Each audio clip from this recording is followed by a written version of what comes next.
Mike Meals from the Buckeye Battle Cry joining us to break down the game. Michigan at Ohio State. The Wolverines come in at number 3, Ohio State at number 2, but that means nothing because this is basically the tiebreaker most people feel for the college football playoff. And Mike, I'm sure we could really tear apart the situation facing Ohio State, even if they win the game.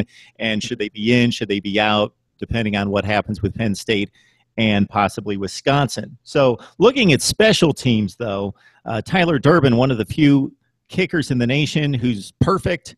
The breakdowns were obvious against Penn State. The blocked punt, the blocked field goal at the end that cost the Buckeyes the game. Michigan has had its issues place kicking earlier in the season, most notably.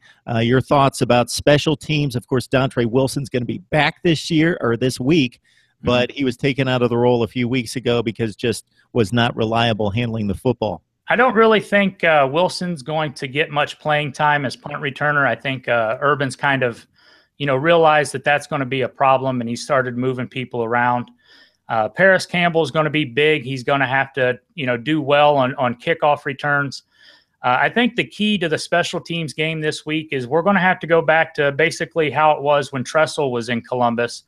Cameron Johnston's going to have to be huge, and he's had a great season. He's averaging about 50 yards a punt, but he's going to have to flip the field just like he did in, the Oklahoma game early and, various other times this year, because it's going to be a slugfest, and it's going to probably be low scoring because the defenses are strong in this game. So it's going to really rely on our ability to kick.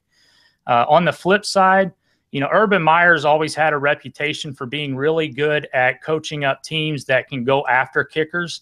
And we really haven't seen too much of that at Ohio State since he's been there. But, there have been signs where it looks like he's ready. And I would not be surprised to see a little something cooked up, a little special this week and watch some full pressure on some of these kickers for Michigan.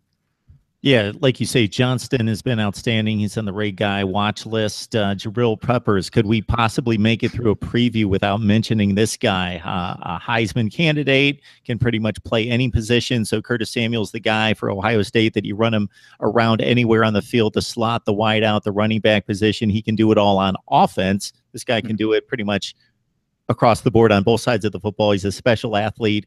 He's going to have to be accounted for. Yeah, I don't really see him as much of an offensive threat. I've watched a few Michigan games this year, and realistically, all I've seen with him has just been his basically his speed has kind of helped him when he's on offense. On defense, the best way to neutralize Jabril Peppers is run right at him. Line up your offensive line, your tight end, and just go straight at him and run him down, push him out of bounds. Where he's really been special is if you run away from him, he can, he's got the speed to track someone down and make a play that way.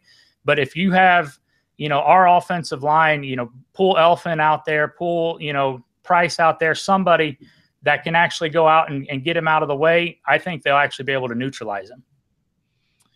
Right, Mike. It should be a heck of a game. It's probably one that, because of what you've alluded to a number of times, nuts and bolts, special teams, protecting the field position, running the football, that you could probably look at a stat sheet at the end of the game and figure out who won based on who pushed the line of scrimmage. And that's where it's going to be decided, right there at the line of scrimmage, in addition to, of course, turnovers.